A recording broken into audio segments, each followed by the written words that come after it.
Hello YouTube, welcome back to SME. I'm Kevin and this is my bench. Today I'm going to be doing a little bit of a video blog update because photobucket has been down for about 2 days. I haven't been able to get into the forum and update any of my posts in there. So as you can see behind me, I've got a bunch of crap stacked up on my bench.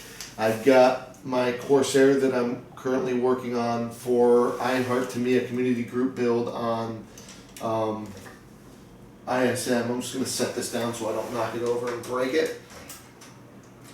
The progress that I've made so far since my last update has been the lower wing assembly. You can see here that I've already painted it. I primed the top and I have painted the lower section and weathered the landing gear bay. This was probably a mistake because now I have to figure out how I'm going to paint the rest of the model and not dick this up. But I had been reading a lot about black basing. Somebody had posted a link on one of my posts in ISM about it, and it really piqued my interest. I liked the results that Doug's model produced on his Corsair. So I hope that I'm not intruding on you, Doug, but I like what you did, so take it as a compliment, okay? I went ahead and I primed this black with Stynylrez Res, and then I went over top of it in just a very irregular pattern with Mr. Hobby, Mr. Color 316, which is technically an F14, it says, a US Navy F14, A4, etc. color scheme. I thought it was a little bit off-white. I liked it. It looked like it would be easier to weather and more realistic. So I chose that color for the scheme on my Corsair. I'm going to do the 3-color scheme, by the way. So you can see basically what I did here is I did almost like a German World War I camo scheme. I just was very irregular. I painted it splotchy. I went over it with a very thin level, thinned out, I guess, mix of the white and tried to bring it all together, which I think it turned out pretty good. Doug's models, if you're not watching him, check his link out. He was really the one that gave the good tutorial on how to get this done, and after watching his video you can see the results that I got. I think it's pretty good. Maybe it's a little overdone. I don't know. I think it looks good. What do you guys think? Leave me a comment, tell me. I also have the landing gear all cut off the sprues, as you can see here. So I'm going to be getting that assembled and then installed and painted as well. There is an update coming for this. It's being uploaded into my computer right now. I just have to edit it so that you can see how I got to this stage. It's pretty choppy, I'm going to be honest with you. It was a little bit difficult. I cut everything off the sprues to try to make filming easier and make it flow, to try to get it under that 15-minute mark. And then I found as I was going along there were certain things that just had to be painted before they were put in, particularly in order to get the gear bay assemblies put in right. There was a lot of stuff that had to get painted, and the internals for the fuselage needed to get painted as well, and I just couldn't do that when it was all assembled. One more thing I forgot to mention, you can see in here, this is going to be the bottom of the cockpit, and I weathered that as well. I used AK's products on the cockpit. I want to say Dust Effects by AK. No, that's a little bit gray. I'm not sure what I used. I think it was dirt. There was some dust and dirt deposits here. I used Dust and Dirt Deposits by AK Interactive to do that.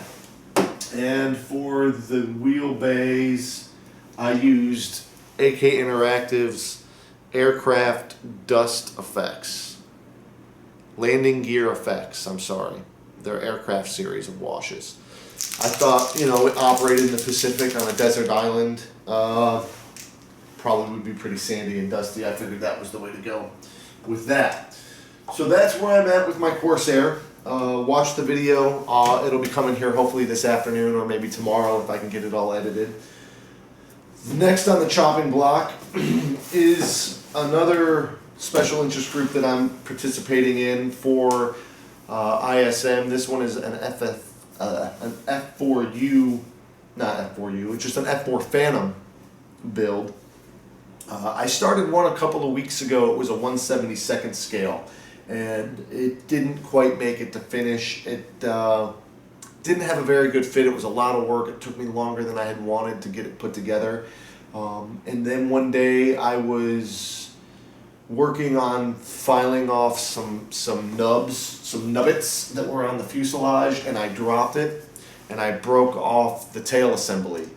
And then I picked up what I thought was super glue to try to pin it back on, and I wasn't paying attention, and I grabbed debonder. And then I put debonder on it and watched the airframe completely fall apart and melt. That's when I said, you know what, I'm done, and I broke it into about 7 pieces and threw it in the trash. I was very angry with myself. So I promised on the forum that I was not going to give up on the group build, that I was going to find something this weekend to try to replace it. And I found a 1/48 scale, the British Phantom FG Mark 1 number 111 Squadron. I don't know how they say that in Brit, 111th Squadron, I don't know. But basically I chose this one because I want to stay with the original theme. I want to do a black glossy F4U. I'm going to use Tamiya's X1, which is their gloss black, and I'm going to thin it way down with Mr. Hobby's leveling thinner, and I'm trying to get a very deep glossy mirror shine on this. So it's going to be fun. It's going to be something new that I haven't done before. So there's going to be some video on this too. I'm going to go ahead and throw the build video together as I'm putting this together for the forum and for my YouTube channel. So if you guys are interested in seeing that, go ahead and subscribe and follow along. I'll be putting this one together over the next 6 weeks, I think is the deadline on this. The next one that I have, I'm really excited about. This is a Machine & Krager Camel. Flory Models is doing a group build right now, a special interest group build for anything Japanese, relating to Japanese culture, if it fought in any of the wars, World War I, World War II, Japanese era, if it's a car from Japan. Basically, the limits are it's got to be made in Japan. So that doesn't include the model, if that makes sense. Like, it can't be a Tamiya model of a Corsair. That wouldn't fit. Just because the company that makes the kit is out of Japan does not necessarily mean that the model is out of Japan. Okay, if that makes sense. So anyway, I figured because I'm in a unique position where I'm currently stationed in Okinawa, Japan, I've got access maybe to some of the things that are a little bit more off the beaten path, maybe aren't so available in the UK and in the US. So I'm going to take the opportunity to present this, Machine & Krager's Camel. This is something that I picked up yesterday at my local hobby shop, and I thought this was something different. He's got a lot of Gundam in there. It's got to be 1,000 Gundam models in there. And so I didn't want to do Gundam. I really wanted to do something a little bit more obscure. And I didn't want to get into the fluffy animals, and they do a lot of anime, like maybe wouldn't be appropriate for this forum. And that's really not my bag either. So I ended up with this. This is kind of a sci-fi piece. There's no cartoon, there's no movie, there's no reference photos on how this thing is supposed to look. So it's really up to me and my imagination on how I want to do it. The Machine & Krager models are developed by a Japanese engineer who got into the hobby and began building these models. And there is a big following out here. In fact, in about 2 months, they're going to be doing an exhibition on just Machine & Krager at the Okinawa Museum of Art, which I'm kind of excited to go check out. Also, I learned yesterday that the thing with these, they're hand-painted, right? I guess the mainstream, the guys that are putting these together are hand-painting these. I'm not going to do that. I'm not going to go on that limb. I don't know enough about hand-painting. I don't know what the standard is for these guys. Do they want a lot of brush strokes? Do they want to look at sloppy? I don't know. So I'm going to airbrush this. I'm going to go ahead and in a separate video blog, I'm going to do an unboxing on this. But really quick, I'm just going to show you the box. You can see this is the storyline. If you guys want to pause that, let me see if I can get it in shot. You guys, I don't know if you can even read that. Maybe you can pause it and read it. It basically gives the storyline or the background on what this was. There is apparently a Cold War or an arms race going on right now. There's a battle over the moon. So 101st and 2nd Space Command Battalion have developed this to get onto the moon and I guess take back control of the factories that are up there, whatnot. I don't know. If you guys have more information about it or know more about Machine and Craig and would like to correct me, please feel free to leave the comments below. I'm a novice on this. I have no idea. But I'm excited about doing the kit. In here, one thing that I do want to show, there is a card that shows a couple of different schemes or color variations for this. Again, like I said, it's on a yellow background and it's almost black and white with a little bit of red, grayscale almost. So they don't give you too much information about how this is supposed to be painted. You're really kind of left at your wits. So I'm going to go through and pick one of these out and do my best rendition of what I think it should look like. And I hope you enjoy the build. Go ahead and leave me a comment if you like what I'm doing. If you don't, please leave me a comment as well. Tell me I suck, I should go kill myself. Whatever.